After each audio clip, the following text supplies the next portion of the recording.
미스터 블루 무협. 제가 이거 정말 유료로 돌아가면서 결제 많이 했는데 웹툰에 월급 다 쓰신 거 아니죠? 안녕하십니까. 오늘 주제는요, 정말 일상생활 속에서 365일 항상 가까이 하고 있는 바로 그겁니다. 영화 드라마보다 더 일상에 가까운 그거. 한국의 웹툰에 대해서 좀 얘기할 건데, 사실 웹툰에 대해서 할 얘기가 너무 많다 보니까 이 한국 웹툰에 대한 걸 뭐 자세하게 얘기하지 못하고 해외 시장에서 어떻게 활약하고 있는지 여기에 좀 초점을 맞춰서 네이버와 카카오 웹툰 세계에 대해서 한번 이야기를 해볼게요. 되게 신나신 것 같아요. 사실 매일 하루의 마지막 30분에서 1시간은 웹툰과 마무리를 또 하고 있죠. 사실 이 웹툰이요, 웹사이트 할 때 웹, 그리고 만화, 카툰 할 때 이 웹과 카툰 합쳐서 웹툰이라고 해요. 우리나라에서는 2003년도에 처음 나왔는데, 기존에는 이 종이 만화 시절이었죠. 책으로 해서 이렇게 단행본으로 나오면 넘겨보고, 그런데 이런 가로 버전이었다가 웹툰은 세로 버전인 거죠. 그래서 스마트폰 활성화로 인해서 일상생활 속에서 이게 더 성장할 수 있는 계기가 돼요. 왜냐면은 웹툰 이렇게 보잖아요. 스크롤 올리면서. 그럼 스마트폰에 굉장히 최적화된 포맷인 거죠. 근데 이렇게 스크롤 올리면서 만드는 이런 세로형 웹툰이 한국에서 제일 처음 나왔다고 해요. 진짜요? 몰랐죠? 그간 일본이 거의 뭐 만화 시장은 거의 제패했었고, 시장 규모를 보니까 한국콘텐츠진흥원에서 이야기한 웹툰 시장 국내입니다. 규모가 2017년에 3,800억 원. 그런데 3년 뒤인 2020년에는 1조 538억 원. 그러니까 한 3년 동안 한 3배 증가를 한 거예요. 이제 조 단위의 웹툰 시장이 형성이 된 거죠. 근데 뭐 이거는 놀랍게도 이게 웹툰 자체의 시장이니까 이거에 파생되는 드라마와 영화, 애니메이션은 별도예요. 알잖아요. 뭐 우리 넷플릭스만 해도 DP, 지금 우리 학교는 뭐 스위트 홈, 싹 다 웹툰 베이스로 해서 영화가 된 또는 드라마가 된 사례거든요. 그래서 여기에 생각하는 이제 부가가치를 생각했을 때 어마어마하게 큰 산업으로 확장되고 있다라고 생각해 볼 수 있는 겁니다. 이 웹툰 같은 경우에는 양대 산맥인 네이버 웹툰, 카카오 웹툰, 카카오 페이지죠. 그래서 지금 네이버 같은 경우에는요, 대표적인 작품, 현재 가장 뭐 활발한 거는 여신강림이에요. 야옹이 작가. 언니 예쁘죠? 근데 이 언니가 그림도 너무 예쁘게 잘 그려요. 그래서 실제 10개 언어로 번역돼서 전 세계 100개국에서 이 웹툰을 볼 수가 있대요. 그래서 이제 이 여신강림이 웹툰도 나와 있고, 드라마로도 나왔고, 애니메이션도 나올 예정이라고 합니다. 그래서 그만큼 웹툰 콘텐츠 하나가 잘 되면 애니메이션, 영화, 드라마, 게임 뭐 이런 식으로 확산, 밸류 체인, 돈벌이가 될 수 있는 체인들이 계속 확장될 수 있는 게 웹툰이 가지는 강점이에요. 이렇게 하다 보니까 네이버가요, 이 웹툰의 월간 활성 사용자가 2017년도 MAU 4,600만이었는데 2021년 작년에 1억 8천만 명. 지금 보니까 1억 8천만 명 중에 80%가 해외 이용자래요.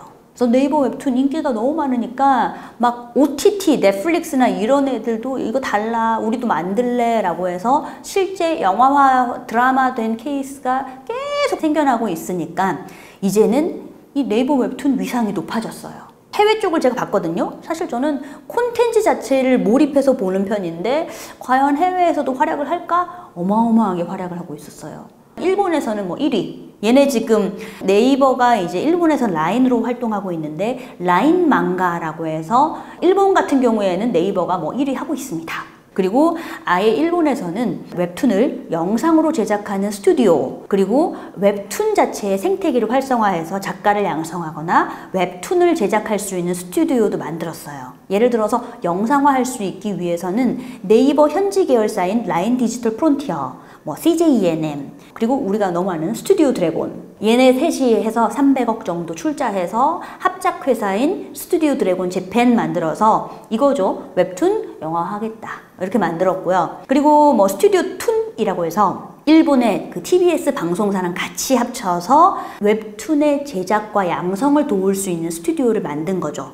완전 진심이네요. 진심. 그리고 이제 미국 같은 경우에도요, 이제 북미의 왓패드라고 하는 북미 웹소설 1위 플랫폼이거든요. 작년에 인수를 한 다음에 왓패드 스튜디오를 만들었어요. 그래서 왓패드 웹 웹툰 스튜디오를 작년 6월에 만들었는데 역시 북미 지역에서 웹툰을 영상화하겠다 라고 해서 미국, 일본 뭐 했고요. 유럽도 이제 진출을 한다 라고 해서 지금 네이버 같은 경우에는요, 세계로 뻗어나가고 있고 기존에 가지고 있던 강력한 콘텐츠 IP가 있기 때문에 지속적으로 그 넷플릭스를 비롯해서 뭐 애플 TV, 디즈니 플러스 이런 쪽에서 러브콜을 받을 수밖에 없는 상황입니다.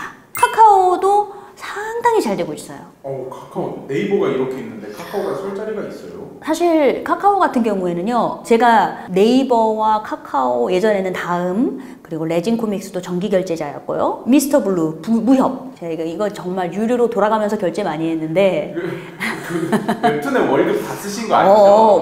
카카오 같은 경우에는요, 네이버와 다르게 현질할 수 있는 그런 요소가 너무 많아요. 약간 어떤 스타일이냐면요, 네이버 웹툰의 스타일은 처음에 신작은 20편을 올려놔요. 너는 한 번 다 보고 싶어? 그럼 20편 다 봐. 그런데 4화까지는 무료야. 맛배기 콘텐츠 무료로 주고 그 다음부터는 결제를 유도하는 건데, 예를 들면은 뭐 10개 이용권을 사면은 플러스 원, 이런 식으로 해서, 그래서 카카오 같은 경우에는 이런 유료화 부분에 대해서 진짜 잘 꾸몄어요. 20개 하면은 뭐 플러스 2 이렇게 주니까 한 번에 뭐 20개 구매하는 거예요. 그랬더니 역시나 대만, 뭐 태국 이렇게 다 진출했는데, 대만은 작년에 들어가서 1년 만에 거래액이 10배나 증가했어요.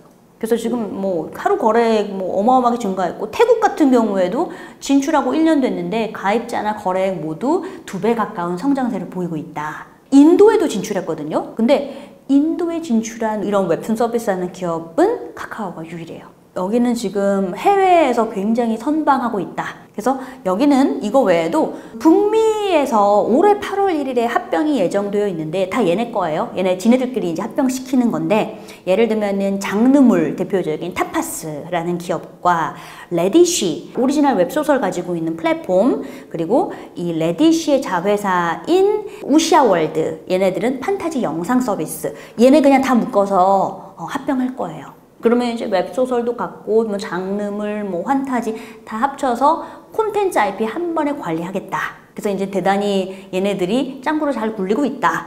이렇게 볼 수가 있고요. 일본 같은 경우에는요, 원래는 카카오 재팬을 통해서 서비스를 제공하다가 이름 바꿨어요. 카카오 재팬 하니까 너무 한국이 외국 진출한 느낌인가 해서 그랬는지 피코마라고 바꿨어요. 작년에 일본에서 거래액이요 7,227억 원. 게다가 이제 유럽 시장도 나가겠다라고 해서 작년 9월에 이 피코마 이용해서 피코마 EU라고 해서 유럽 지역에 법인 설립을 해서 나도 이제 유럽에도 이 웹툰의 맛을 보여주마 라고 해서 나가고 있습니다. 근데 카카오가 저는 굉장히 잘한다라고 생각했던 부분이, 사실 웹툰도 있지만 웹소설도 상당한 인기를 끌고 있는데, 카카오는 이 두 개를 동시에 서비스를 보여주면서 소설을 좋아하는 사람과 웹툰을 좋아하는 사람을 다 잡아 끌었어요. 그리고 이제 얘네들 나름의 시스템을 만들었는데, 이게 노블 코믹스 시스템이라고 해서, 이게 뭐냐면 인기 있는 웹소설을요 웹툰화 하는 거예요. 그럼 댓글들이 얼마나 이제 팬들이 이거 웹소설 내가 되게 재밌게 봤었는데 드디어 웹툰 나왔어? 기대된다. 이러면서 웹소설 마니아였던 사람들이 웹툰으로도 그렇게 이동해가지고 또 캐시를 쓰는 겁니다.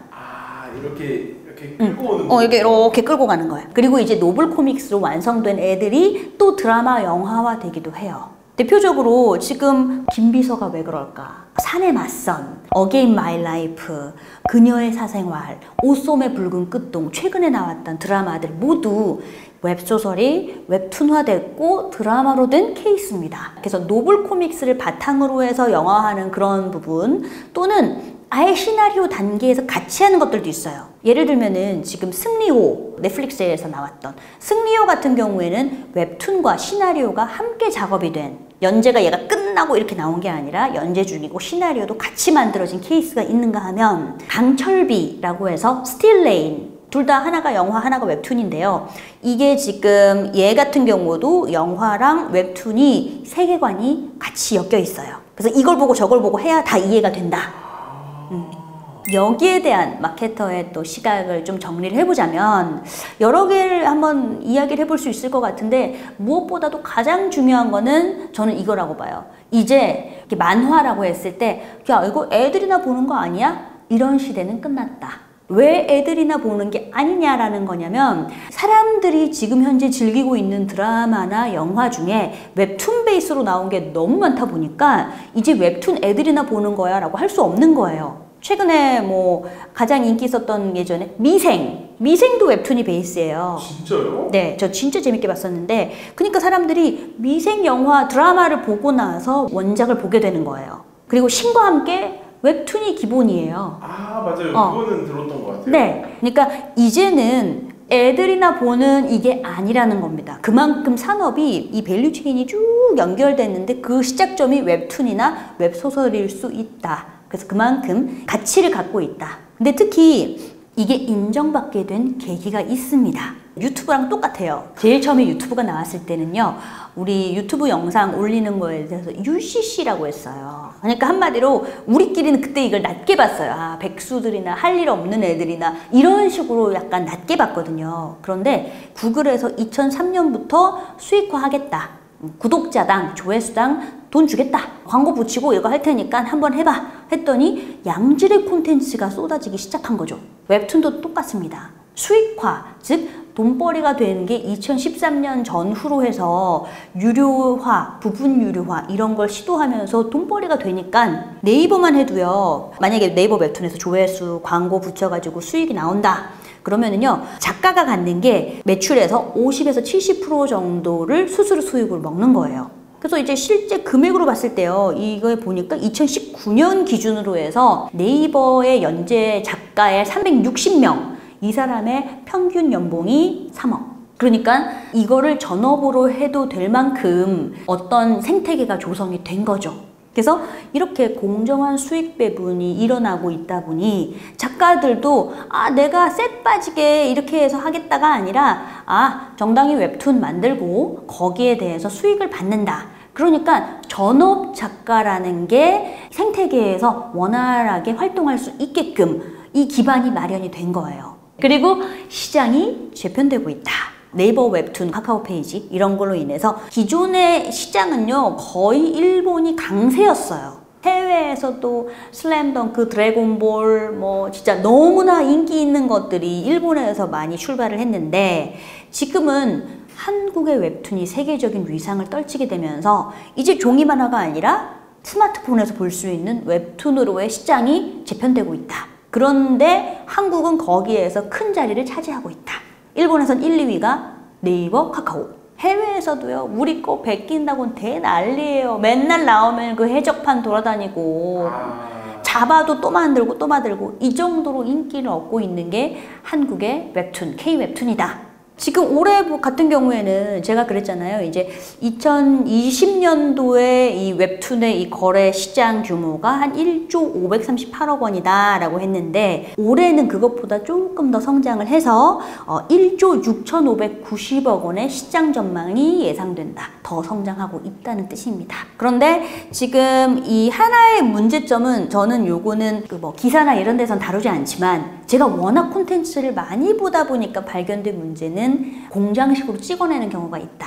이게 뭐냐면은 아시잖아요. 인기 있는 거 뻔해요. 지금 최근 3년간 가장 인기 있는 건요, 이세계물, 회귀물, 게임물. 이게 뭐냐면요, 이세계는 내가 여기서 막 쎄빠지게 일하다가 과로사에서 죽었어 했더니 내가 쓴 최근에 재밌게 읽은 웹툰 소간의 주인공이야, 또는 하녀야, 또는 뭐 그냥 쩔인데 성공해가지고 왕자님의 뭘 어떻게 한다. 이게 이세계물. 그리고 회귀물은 내가 이렇게 했는데 복수할 거야 했더니 10년 전으로 돌아갔어. 뿅 해서 들어가서 10년 전 오케이 다시 시작하자 라고 하는 그런 회귀물. 게임 같은 경우에는요, 뭐냐면은 갑자기 이 세계에 어떻게 구멍 뚫리면서 마수들이 등장을 해서 각성자가 나와서 레벨업을 한다. 다 지금 이 포맷이에요. 다 어디서도 들어본 스토리들이네요. 현재 이렇게 공장식으로 찍어내는 건 하나의 문제다. 저처럼 그런 거 가리지 않고 다 보는 사람 입장에서는 간혹 오리지널을 뛰어넘는 잘된 애들이 나옵니다. 다 비슷한데 얘는 창의성이 좀 결합됐네? 이세계물이긴 한데 이세계물 플러스 회귀물. 그래서 뭔가 결합되는데 스토리가 전개가 신선하다. 이런 애들은 최근 들어서 이제 몇 개씩 발견이 되는데 이거는 되게 긍정 신호예요. 왜냐면 잘 된 거를 그대로 베꼈는데 하나 응용해서 한 단계 더 레벨업이 된다? 그러면은 더 좋은 단계의 콘텐츠가 나올 수 있다는 겁니다. 그런 관점에서는 공장식 찍어내는 최근에 이런 경향도 문제가 있지만 앞으로 더 잘 되기 위한 하나의 과정으로서 보면은 저는 좋을 것 같아요. 오늘 준비한 콘텐츠는 여기까지고요. 오늘 콘텐츠가 마음에 드신다면은 구독, 좋아요, 알림 설정, 그리고 댓글까지 부탁드리겠습니다. 끝! 다음 시간에는요, OTT, 넷플릭스, 애플 TV, 디즈니 플러스 이런 서비스가 OTT인데 지금 시장을 제패하는 OTT 서비스는 누구인지 알아보겠습니다.